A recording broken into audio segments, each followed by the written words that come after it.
Back for another. We are approaching 100 Mike and Mike's Off-Air podcast. We're not quite there yet. I never thought I would approach 100, but I guess even in real life, I'm only a few decades off these days. So you knew my 97.5 and Mike O'Neill in Afternoons as well. I'm Mike Pesto here with you. So we have something in mind once we get to the 100th podcast of going on location for it, but we don't want to reveal that yet. Nope. We have a couple things that we're looking at, so just be ready for it. In the meantime, enjoy this one. A couple things I want to get to. Hopefully you've seen the post that's on our Facebook page of the pictures that were making the rounds this past weekend of poor Phil Collins in hospice care. Yeah. Being visited by Paul McCartney. In fact, if you haven't seen the pictures, here's one of them. And they appear to be just the most loving, empathetic pictures in the entire world. And here's another one of Paul actually playing for Phil there in hospice. But there's a problem with this picture, isn't there, Yeah, Mike? just a small one. What's that? He's not in hospice care. Well, that and in this picture, Paul's playing right-handed. He's left-handed. Oops. So there were some dead giveaways. And I love how in the picture, a moment earlier, he's on his deathbed, Phil Collins, and Paul McCartney's music brought him back to life. He's ready to turn a handspring in the bed there. So I used this AI program that I just found out about that generated images of Paul McCartney and Phil Collins wearing my 97.5 T-shirts. I figured if they can do AI images, so can we. Yeah, and I think they should wear those shirts. Have we gone to the lengths of sending them? Well, we don't even have those T-shirts. I mean, those are nice-looking T-shirts, all black with the logo right in front. I need to talk to our program director, Randy Hendricks, about actually getting those made for us. We'll get those made for us, two, one for Paul and one for Phil, and we'll ask their people if we could please get a picture. So I know you've almost been taken a couple times by stories on Facebook. Oh, yeah. Have you fallen for any of the AI-generated pictures at this point? Not generated pictures per se. A couple have made me look. For some reason, people really seem to like to create disasters. Planes going down. Yes. Ocean, tidal waves knocking, 2012 style buildings over and that sort of thing. But no, the only thing I got taken in on was I can't remember what the show was, but I was excited because I thought they were doing, and I told you about it. Twilight was one you mentioned to me. Was it Twilight? Yeah, I saw a very well made trailer for Twilight. The latest quote-unquote Twilight movie that, I mean, if you at least at my quick glance, I was like, wow, that looks legit. I think you even asked me, can I have that as my what to watch? I said, well, let me look at the trailer. I'm like, I've got bad news for you. Yeah, it's not happening. And there it was. So, yeah, I got taken in on that. But the other ones, the disaster ones, they're good, but they're not that good yet. You can still, sorry, no, the foam wouldn't be that high up the building or whatever. It's just, but they're exciting. Just the logic of some of them. There was one that I saw of these golden retrievers, I think they were, and one was a puppy, and mom was nearby, and the puppy was barking up this pole and a live electrical wire and bit the electrical wire and got shocked. And you see the dog get shocked and fall to the ground. And then you see the dog run to an ambulance nearby and bark to get the folks their attention and bring them back. It looked incredibly realistic. The problem that got me is, as a human being, if you're holding the camera recording a dog getting electrocuted, what's wrong with you? At some point, you're going to stop and put down the phone and you're going to go get help. No, I'm like, what's wrong with you? Why are you letting this, number one, why are you letting this dog get fried? What's that? Go see a Saw movie. Like you said, I mean, why aren't you not taking pictures with the dog, but calling 911 or whatever emergency services can be of help? SCE or whatever. Yeah, because AI doesn't care about dogs, apparently. It just wants to get the best shot possible. And that's the other thing I've noticed with the AI videos. They're always in the exact best position possible to get the shot. that doesn't happen in real life. No, look at the 9/11 videos. It was Yes. always, it was all over somebody's back left shoulder, or they had to turn. They heard something, turned around, and oh my God, and there it was. And Yeah, it wasn't centered, Or full they frame. zoomed- Yes. they zoomed right to left, and there, found it. There it is. And you only got about half the shot because they were still trying to find it. I hate even thinking this, but if that had happened in 2025, can you imagine how many phony AI videos would be out there right now? And as realistic as they are, it would look like, yeah, that looks realistic to me. And upon further investigation, maybe you could dive enough into it to find out that it was a deep fake. But damn, some of them are really, really good in a bad way. And that would also allowed some of the guys with agendas that were, no, Yes. the planes didn't hit the Yeah, building. the conspiracy there were bombs theorists. planted. Yeah. Then to make those look realistic and like, come on, guys. All right, so something I want to spend the rest of the time on, because I think this could be something we could flesh out, and maybe, and I love when this happens, we don't exactly see eye to eye on it. You love that. I do love a good, healthy debate on things. Do you remember Timmy T? The artist Timmy T. I think so. One More Time, or One More, I think it was One More Time. That was his greatest He hits. had one big hit. It was huge. It was a Billboard #1 Yeah. for him back in 1991. I do. He is loving posting things online now. And the more controversial it seems, the better. And he realizes that. In fact, one of his posts, I'm on his page right now,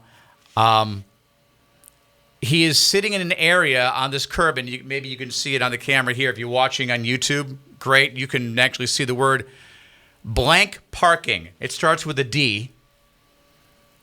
And Mike, you can kind of look around the corner, and you can.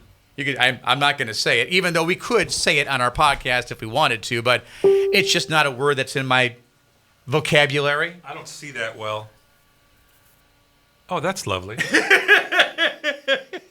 And he says on that post, I always say what's on my mind on my page, even if it offends somebody. You should probably get used to it. I'm often called That word. So I even got my own parking space. So he has fun with the fact that he just calls it as he sees it. He's gotten to the age he does not have the filter anymore. Or just doesn't care. Just his give a damn is busted, if you want to put it. Boundaries, zero. So he posted this on his Facebook a few days ago. I pre-apologize. First of all, you can't apologize for something you haven't done yet. No, that means, you know what that means? Translates to, hey, look at me. Yeah. I'm about to be an asshole. Yeah. And here it comes. So that having been said, but I got to say this, Pamela Anderson, can you please put on just a little makeup or stay indoors? You're scaring my squirrels. Have you seen the pictures of her recently? Pamela Anderson, former Yeah. Playboy Playmate. And Yeah. she is going all natural. Everywhere she goes, she is not wearing makeup at all, which is a departure for her, obviously, because she's always looked incredible with makeup and what she wears and everything else. She's just gotten to a point in her life where her give a damn is busted. This is who I am. I'm comfortable in my own skin. I'm not wearing makeup anymore at all, period. That was a phase for a lot of celebrities 6 months or so ago. I saw Apparently, that. it stuck with her so much so that when she was on the red carpet for the new Naked Gun movie, she didn't even have makeup on for that. So even on occasions you would think, as a starlet, you want to get all dressed up. And she did. She just refused to wear makeup. I applaud her for it. You're not going to get a fight out of me on that one. Keep in mind, man, I'm 67. Uh-huh. I should be wearing makeup. I got wrinkles everywhere, Pesto. And my wife's getting older. She's younger than I am, but we're at the point now where, I joke with her all the time. When my hair falls out, say goodbye. I'm not getting hair plugs. But there's a double standard when it comes to guys. Guys don't typically wear makeup. If your wife decided from this point on, no matter what the occasion, the Grappetti Automotive Family Christmas Party, any other get-together gathering, she said, you know what, Mike? I love what Pamela Anderson is doing. I am not wearing makeup anymore. Nothing. No eyeliner, no blush, no nothing. Mike O'Neill says to that, I honestly wouldn't fight her on it. I would ask her, I have learned how to say things. I would say, you do what you will. Uh-huh. It's your face. If you're asking me, I like when you use just a little bit of makeup, especially for an event like this. Uh-huh. That would be nice. But no, I still would bring her and wouldn't be afraid to bring her in the room or think, oh, God, people are going to think we're awful or any of those things. I wouldn't tell her what to do, but I would like a little. When I first started going out with Colleen, she wore so much bloody makeup it was ridiculous. I didn't know. She wore so much makeup, I didn't know she had freckles. Okay. Until she wiped it off one night. I'm like, Oh, you wow. have freckles. Why do you cover them? What are you doing? And then more and more and more and more as we started going out, she got to a point where she doesn't use very much. Uh-huh. Little here, that's about it. She doesn't do the 10 pounds of pancake, a Yeah. different color than her skin. But she did when I first went out with her. And, My- her hair was almost orange. She was trying to make it blonde. You remember when you used to have orange hair? Shut up. When my wife has gotten all dressed up, she takes offense when I don't compliment her, because for me it's too much. And I'm talking about specifically the makeup. And I don't know. She doesn't like going out of the house without something on. Now, our bathroom is set up in a way that it just makes sense as she's getting ready. She's upstairs in the bathroom upstairs. There's a bathroom downstairs that I get ready in. That way we're not bumping into each other. It's a smaller mirror. It's a smaller room. So I don't know what her we're going out tonight routine is. So I don't know what goes on. I don't know what now stays off, because I've told her, for me, the less the better. I've given her compliments first thing in the morning when I see her, and I just tell her, you look great right now. And it's hard for her to hear that because she hasn't put the effort in to make herself look good. So when I give her a compliment on her raw beauty, it surprises her. She doesn't know how to take it because she hasn't done anything in her mind to earn it. Dude, and I bet it's the same with your wife. There are two girls up in my wife's head that I would like to go up in there and kick both their ass. She has a fat girl up in her head, and she has an ugly girl up in her head. And they both should just shut up because they're wrong. I don't have an ugly wife, and neither do you. And I don't have a fat wife either, not even close. But that's what she hears, and that's what she sees. It's not you. It's not me. It's our lovely wives and those girls rambling around up in their head, and sometimes they listen, and that's where the problem seems to be. Yeah, to the point that she's told me, I wish you complimented me more. I'm like, I do, but I give her those compliments when she's, one, not expecting them, and two, again, as I mentioned before, thinks she hasn't earned it.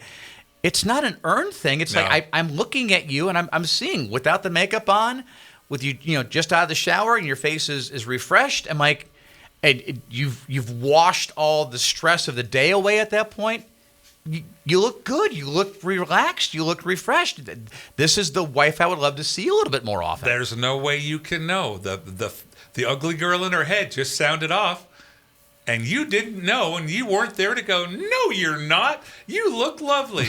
And she could be up in her head and be over it. Now, that all having been said, I can understand where Timmy T is coming from. If you get a chance, if you can get online, there are pictures now that I've seen of when Pamela Anderson first came on the scene when she was in her mid-20s, I think it was, and then 30s and 40s, and I think now she's in her 50s or 60s, I forget which, and you could see makeup, and then the last one without her having any makeup on. Yes, I see what Timmy T is saying, but at the same time, She's not ugly. well, it's not even that. Shut up.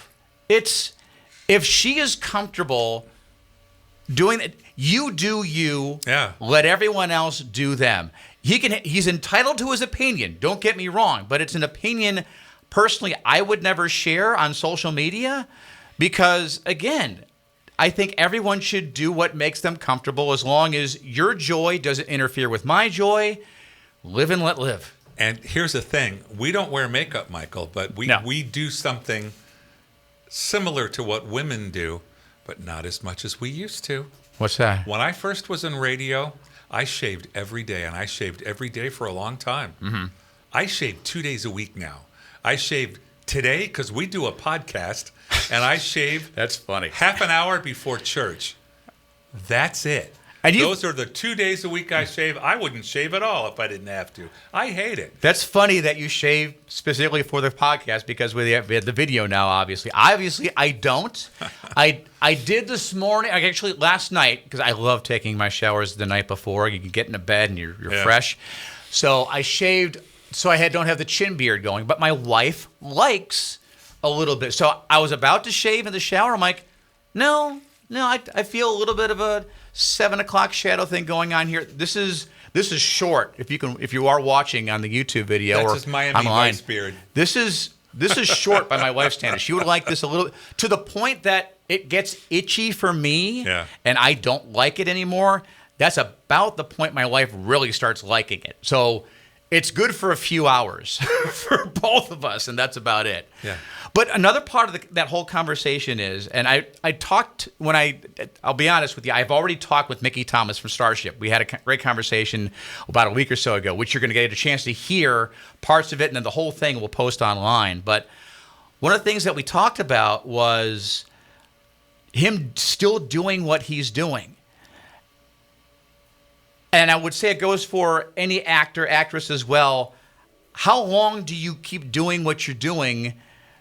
And I brought up Michael Jordan in regard to him. It's like I remember when Michael Jordan retired, then he came back and played for the Wizards, and people said, well, you're tarnishing your legacy. Not at all. He just got bored.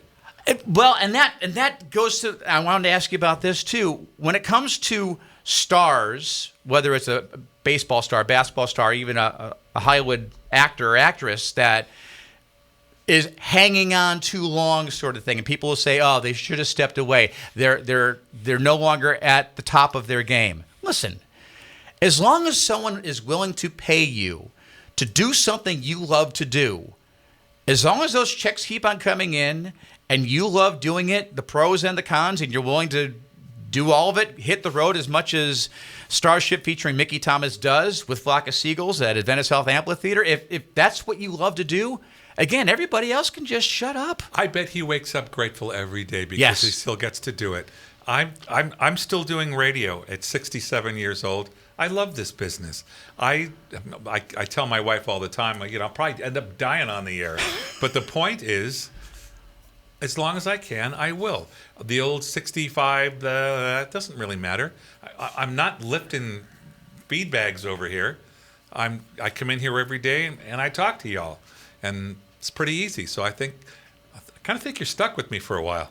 One of the things I talked with Big Al from Good Times Cafe, we actually mentioned it this morning when he was in the studio, was, and I'm kind of going to paraphrase it because I don't have it memorized, is if you love what you do for a living, you'll never work a day in your life. Perfect. If you can have that in your life, absolutely. Obviously, Mickey Thomas has found that he could very easily step away right now. He's associated with a band that's in the Rock and Roll Hall of Fame.